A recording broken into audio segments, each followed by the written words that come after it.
Well, once again, yesterday afternoon, the Hammers faithful had to endure yet another battering at the hands of a big team as West Ham were undone pretty handsomely by Manchester City by 4-1, leaving us 7 points above that dreaded red dotted line and posing questions, big questions of Julian Lopetegui. That's 9 goals conceded in 2 games, and it adds to the very long list of bad results that we've had this season. Here to analyse, reflect and dissect is Larry. How are you? Good, Jake. How are you? Yeah, not too bad. Back to school tomorrow, so that's never good. But Back to yeah, school. not too bad at all. I'd have been better if we'd have been able to take our chances yesterday. Now, they're a good side, Man City. We know that. They're a faltering, not as good side as they were last season. However, I'm just a little bit frustrated that if we'd have taken our chances earlier, that game could have been a hell of a lot different. Yeah, I mean, I was telling your dad I couldn't watch it live, so I had to watch the replay of it. And like what I've heard from different people, I thought we were playing pretty well there. I thought our passing was much better yesterday than I've seen in the past. But it goes back to the dreaded not being able to finish or get it in, get it into the net and stuff like that. And that's just been a problem going on. Yesterday, I really liked the combination of Wan-Bissaka and Somerville on the same side. I thought they gelled really well together. Kudus was doing pretty well, had some opportunities and just couldn't really finish off on that. A little disappointed. And I'm hearing more banter about the same thing I thought about with Kudus before, where he's kind of a little bit worried about him going down, getting the score, different things like that. That one opportunity he had at the beginning, Fulkrug was a little upset with him because Kudus tried to make the shot on a bad angle and he had Fulkrug available up in the middle. And that goes back to what we talk about, and at this point it's really the manager so much, is the team's continuity and working together. And the team, you see a few people that seem like they get along well on the pitch and do well. I think that Somerville Kudus thing also is something that they have. Somerville's looked up to Kudus or for whatever it is to make it happen. But lost opportunities there, and you can't have a team like Man City, even though they've been struggling in the past. They still are on form things. And who was that? I've made a special note. Is that Savano, or what is that one player for that? Yeah. Savino. He killed us yesterday on that soup outside. He had the one off the own goal. He still had a nice shot on that. He had that pass into Holland for the header in there, and then he had another. He was something else, and he sliced us up. He was involved in at least 3 of the goals. So yeah, just lost opportunities, like you said. One thing I will say is I think the game was lost in the first 8 or 9 minutes, actually. We had 3 massive chances. 2 of them fell to Kudus and 1 of them fell to Thomas Souček, and we failed to convert any of them. And I think that's where we ultimately lost it, because it was an inevitability that Man City were going to score. We weren't going to keep a clean sheet at the Etihad. Kudus got himself into some good positions, but I'm sorry, he's got to do better. He was out on the right where he got himself into better positions and was more in the game.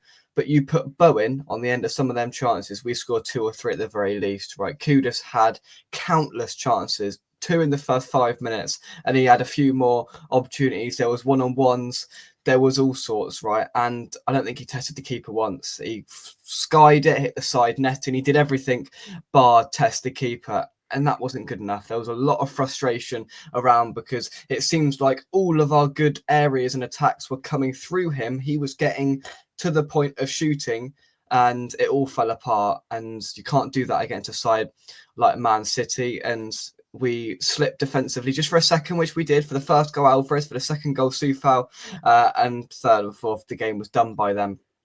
But just little slip outs for Alvarez was at fault for the first goal. Soufal sort of stood off Savinho too much and allowed him and invited him the opportunity to cross the ball in, where Haaland, of course, was always going to do the rest in that position. And ultimately, yeah, we lost that game early because we had chances. You could see even by watching the first 10 minutes how Man City have been exposed this season because we did it, and if we can do it, anyone Yeah. can do it, Larry.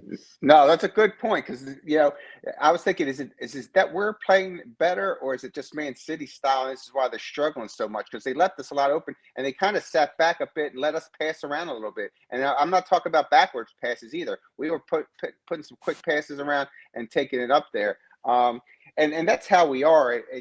And what happens with us is once we get down one goal and then even two, it like the wheels fall off. And then there's a statistic out there. I think we've given up 3 or more goals, like in 8 Premier matches or something against the league. It's just it just like there's no really confidence in the team at all. They're just waiting to fall off, and you see it with and I don't think Sufal had a particularly good game. And then you saw at the end of that match, Paqueta was getting frustrated with him because he was trying to do a pass up the side and he wasn't prepared for it.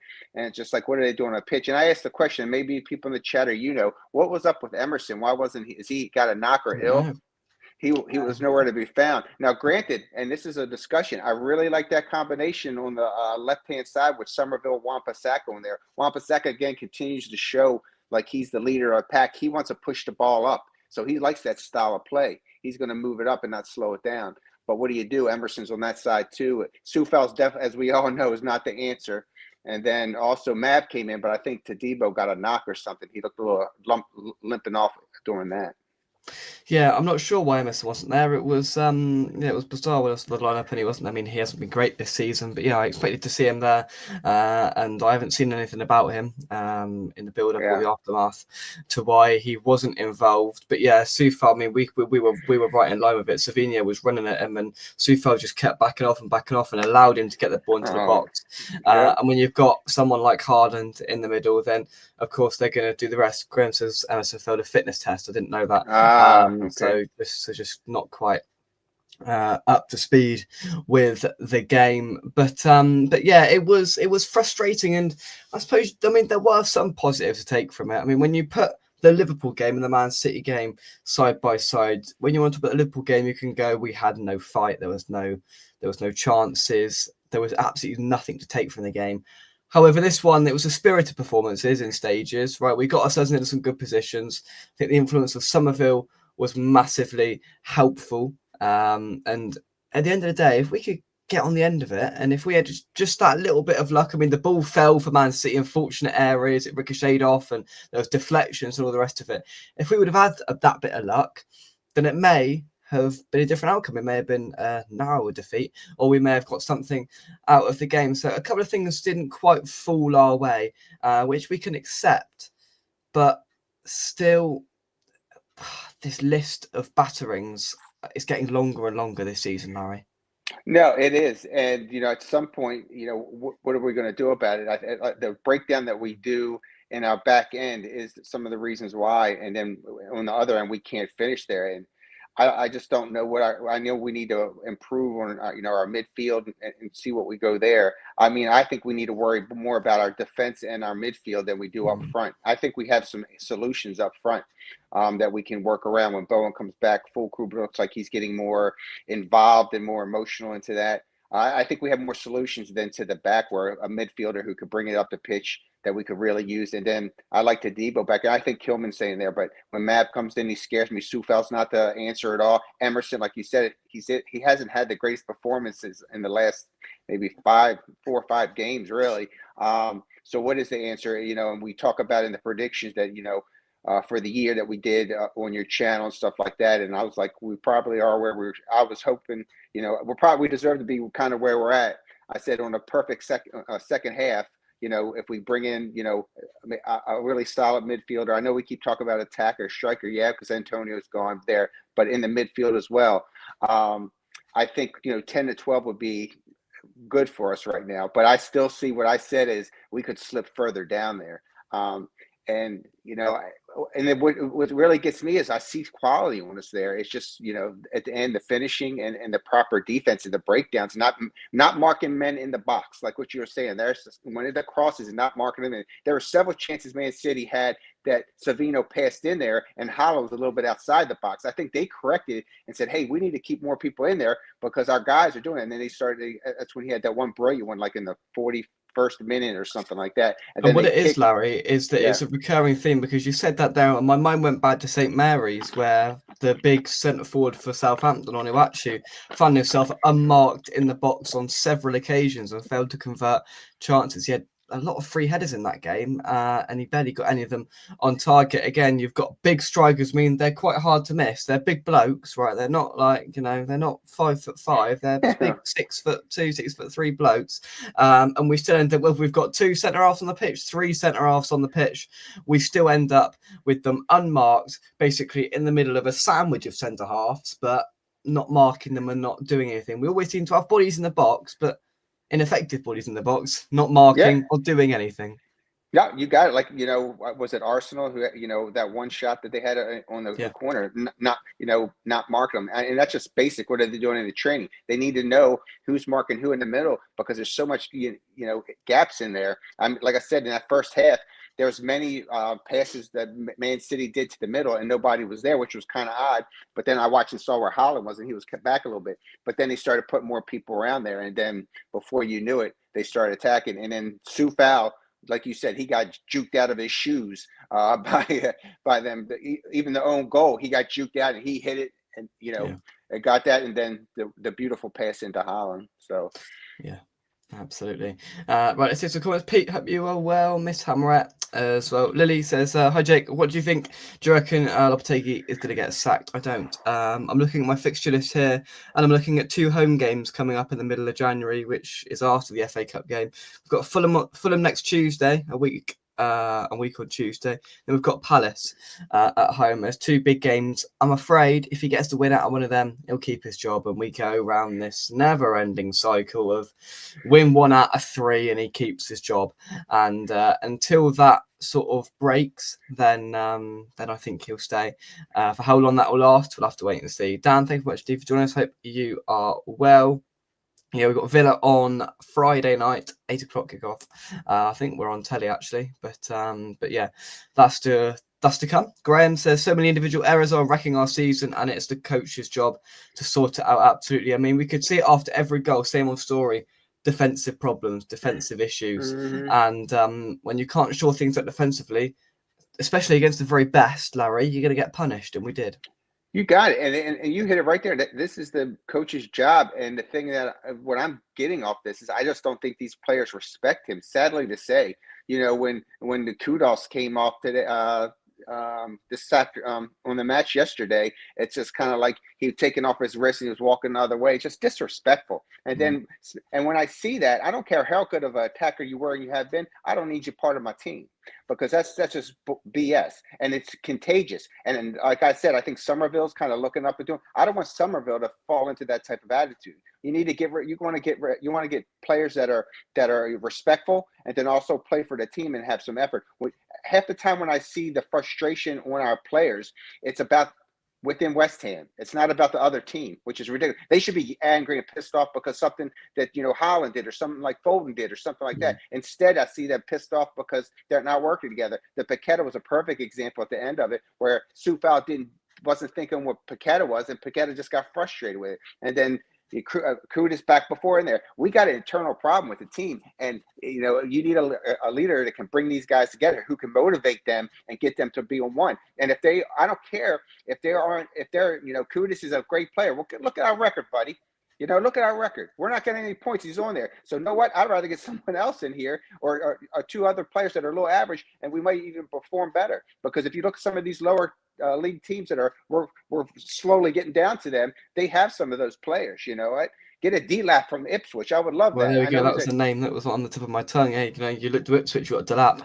And you look at us when you make a valid point in terms of Kudus, and it just seems like he's detached from it. He's just not too bothered.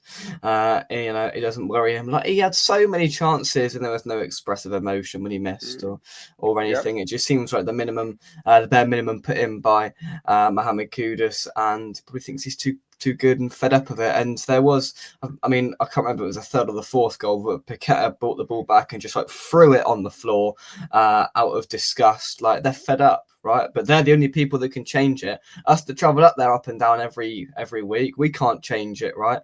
And there was a moment where it got a little bit nasty, and you'll get sacked. You're going to get sacked in the morning and all the rest of it. Then we scored, and everybody had a bit of a laugh about it, and said we're going to win 5-4 and all the rest of it. But that's just West Ham fans for you. But no, there is anger and there's frustration in the fan base, and it doesn't just stop with the manager. It goes all the way to the top again. And that people say 100%. when we lose, people turn straight back to the board again, but it's for different reasons this time. I think people just feel such a detachment and such a disconnection with all of the concessions and with everything else that's going on at the football club at the moment, the way and the direction that the football club is being driven. Fans are disillusioned, and they're fed up, and they can't and they can't see a way out of it, and that's what's boiling and simmering and bringing to the front and bringing to the fore all of the anger and annoyance that the fan base is currently expressing, and it's quite sad to see. How do you think we'll get on at Villa on Friday? We're going to get battered down. If I'm being quite honest, Villa are a good side. They've had a couple of dodgy games, but I still think they're a good side, and I think they'll beat us quite comfortably, especially away from home. He does, but he won't go. We know that. See, there we go. Another prime example of it, Dan. Supported West Ham for 55 years, and I've never felt so disappointed with how the club's run. It's a disconnection, Larry, and it's running from top to bottom. Yeah, and we as fans are going to talk about all the time, and nothing's changed. So it's like I get kind of drained talking about him getting sacked, but it comes down to the board, and they're consistent, and they're doing the same exact thing they did with Moyes. Is that like you said, Jake, we'll have one good showing against an average team and get points just enough to stay above, and he's safe. So this maybe if we were talking about ownership that were reasonable and sensible, you could predict, hey, he's going to get sacked because most people think that. You saw that with the Wolves. You saw that with Southampton. Hey, it's due. You don't know. One thing you do know is they probably won't. And it's a sad part. And then, so what are we going to do? It's just like with the signings coming up here. With this team, who are we going to sign? We can have a dream list and all that stuff, but it's, it starts above. It's with the coach. It goes all the way through the director of operations, all of them, Sullivan, all that. So, that's why it's hard to predict what's going to happen because you don't know what they're going to do. Absolutely. Peter, hope you are. Good evening, Jake, Larry, Richard, and the other sufferers in the chat. I presume you mean suffering about West Ham, not suffering sitting here listening to us. Peter, we'll talk about Nicholas Fulkrug.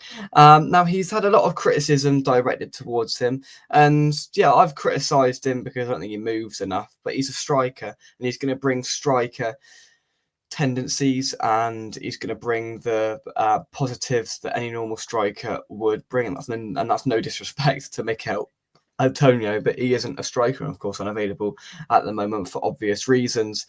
And Fulkrug will win headers, he will lay it off, he will hold the ball up. He has got to move more because he's a bit of a statue at times and doesn't help himself, but there's a decent player in there. He will score goals in the box, Larry. We just need to get the ball to him and get players around him.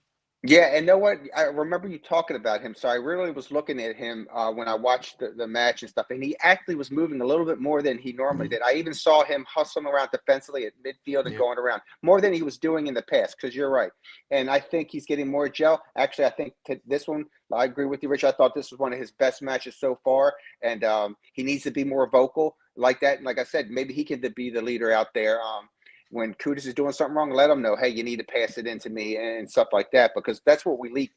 Sometimes our leadership on the pitch, I love Bowen, but is he vocal enough to lead him out on the pitch, or is it, Souček was the captain yesterday, right? I just like what I saw, and if this is what we have, let's go with it, because regardless, we're going to still need him, even if we picked up another. With Antonio out now, we have even more of a gap now, where we had a little bit, and we argued about Antonio and stuff like that, but he still is one of our strikers. We don't have that luxury anymore. So I think through this window, if possible, that's position we need someone either is going to take the lead or back up with Fulkrug, or work together simultaneously in tandem throughout a game or whatever, and then correct some of the deficiency we have in defense and midfield.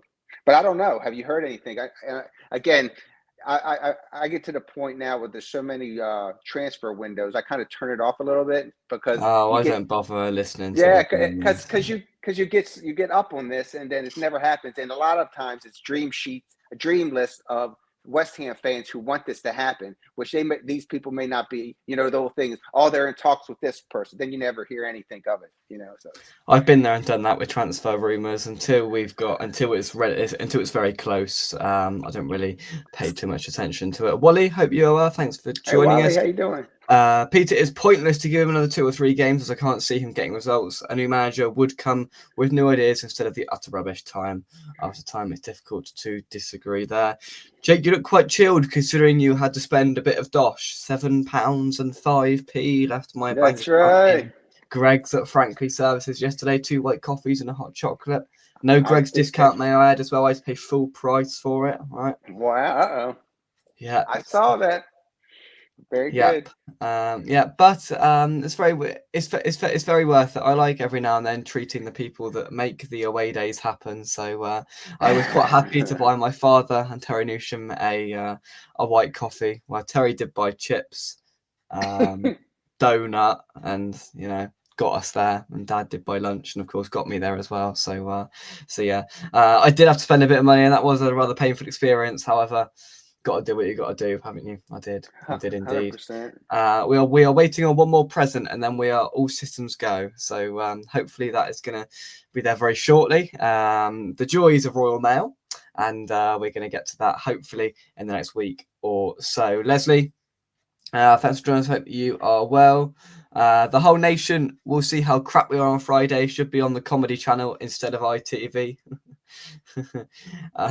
Fulham blow very hot and cold at the moment, and Palace are improving side. We've got to win one of those 2, otherwise I think he will go. But those are the games to look out for. Delap is looking like a bargain with 20 million, absolutely. And here he is as well, Mr. Terry Newsham. I hope you are well. Hope you're not too tired after your chauffeuring yesterday, Terry. Greatly appreciated. As always, got us there, got us back in one piece, and a bit of snow about, yellow, amber weather warnings, but we got through it, didn't we? Luke, hope you well. Luke, what's up, buddy? I understand you've got a little snow today. So has Britain ground to a halt. Yeah, -19 last night here in Canada. Yeah, we do grind to a halt after about 3 flakes of snow. So of course, Canada very different. There was chips, right? And too many chips, not enough chips. I don't know, but they were very nice chips from Burger King last evening. Hey ho, right. No chips, plenty of veg today after yesterday's rather unhealthy day of consumption. Well, yesterday Terry ate, what did he eat? He ate a sausage sandwich. He then ate a sausage roll. He had chips and curry sauce, then more Burger King chips, and then a cheese and onion slice. So all in all, a good day, Terry, I think. Oh, very nice. Yeah, absolutely.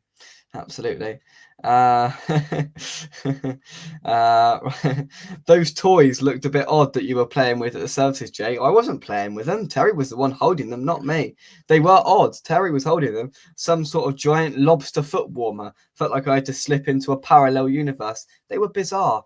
And yeah, do you know what? They always come up with really peculiar and obscure items there, and we always go and have a look what they've got. It's usually like big teddy bears or like blankets or something, but there was like this lobster foot warmer where you actually put your feet into this teddy bear. It was weird. Oh my goodness. Yeah, sounds like very weird. Very weird. Ali Dawes, thanks for joining us. Hope you are well. Tony, what's up, buddy? Let's scroll on these comments. Where did we get to? Luke says our centre midfield is the issue. No creatives. You'll cover. James Ward-Prowse will at least try. Absolutely, I agree. Lone Star London, I hope you are well. I went with £110 and came back with 20. Well, that That's a day with Jake Cox. That is right there. I'm afraid that's a day with me. Lots of chips eaten. Absolutely. Absolutely. Right, there we go. Larry, some final thoughts before we wrap things up then. So moving ahead to Villa on Friday. Mm-hmm. Have we got a chance or not? Regardless, we lost 4-1, but I saw some positives out of there. I'm a bit speechless. Why I say this is because I can see kind of what we could do to get the chemistry together and stuff like that, but it's down to the manager. And I continually hope that they will improve, but I'm seeing there's still not the chemistry. So I saw improvement yesterday, but we need to make a change in that. Either the Lopetegui needs to hold them down accountable, or the players need to have a players only meeting. That's what I would think too. If I was in that locker room and maybe you don't like the manager and it is reflecting on the pitch and not listening to him, stuff like that, I would have a players meeting, one of the leaders in there. And I know they're probably not allowed. I always brought this up a couple of times ago. Like even a Mark Noble coming in there and grabbing the team in and Bowen, even though he was out, and having an all players meeting. And Noble was a player, and he's got that. I know he's up in the leadership role. Bring him in there and say, hey, you got to play for it. Let's work together, because these guys are professionals. They got the skill sets to do something. They can't be that bad. But to continue not marking all that goes down to not practicing, not working together, and coaching there. But I'm going to say I saw improvement yesterday, but Man City's not the Man City they used to be either. We got to remember that. So I took that with a grain of salt. That's good. Is this because Man City's less there? That I saw what potential that we have. I would like to continue that. If I was Lopetegui during the training during this week, I'd work again on the marking of people in the box and stuff like that when they're passing it around, because they're not sticking with the players and stuff like that. I would work on finishing again, what's going on there, and hold people accountable. And Kudus gives me a damn attitude, I'd kick him right out of there, and I'd put somebody else in there and say, we got to work together. If you got a bad angle, you pass it, because you were spot on there. If Bowen was over there, either he would have made it or he would have passed it in, because Bowen is a team player and he's not selfish like that. How many times have we seen him work around and he would pass it into the box to someone else? You know what I mean? Not always trying to score like Kudus. So if we could correct those things, I think that would really help us going forward. But I've said this many other times, but I'm always going to be faithful and cheering for my squad and the team to get this. If we can fix those problems, just those minor, we'll make it a little bit better. Absolutely. There we go. Well said, Larry. Take a breath whilst you're there as well. This was another bizarre thing yesterday, right? So, Larry, we parked. We paid to park on this fella's drive called Keith, and he messaged Dad saying, "Can you park halfway up the drive?" So it was just like a straight drive that he had, right? So we had to park like halfway, so like in the middle of this drive. So we parked on Keith's halfway drive on his halfway house. Turned left. 15-minute walk to the ground. We could actually see the ground as it was getting closer. We could see the battering getting closer and closer as we walked up. All good. All good. With 25 to go down. Blimey. Blimey. Well, there we go.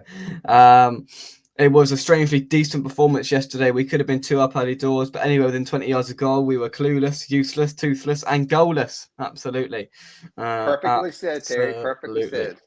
Whilst you're there, smack the like button as well, as Leslie so eloquently articulates. Smack it right now. Hit that like button. I don't get the old gravy or curry on the chips thing. Cheesy chips for me. I'm normal. I don't have curry on sauce. Cheesy chips, and it was excellent as well. Larry, thank you very much indeed for joining me for this little reflection. Now, you aren't going to be able to join us as regularly as you'd like going forward due to work commitments, but we're going to work our way around it and see you very soon. Not as often as normal, but we will see you very soon. Yeah, I appreciate it, Jake. Thanks a lot, buddy. That's right. Guys in the chat, that's right. Larry's just, sodding us off. He's cheating on us. He's going somewhere else, right? He's going on. I've heard that he's been paid a few more quid from another channel and he's going to go on there instead. That's what I've heard. I've got ears and eyes everywhere, Larry. Sadly, I wouldn't do that anyway, but sadly, my work schedule has changed now. So before I could get off about that time on a Thursday, it's like 2 or 3 o'clock in the afternoon, 7 years works. Now, I don't get out of the office. By the time I get home, it'll be 5 p.m. So now, Jake, if you want to do one for this guy, you want to do your show at 10 o'clock your time, then I can make it. If not, and I'll try throughout there. But for right now, that's just the schedule that I had. Before I was working some from home, and I had a little bit more flexibility.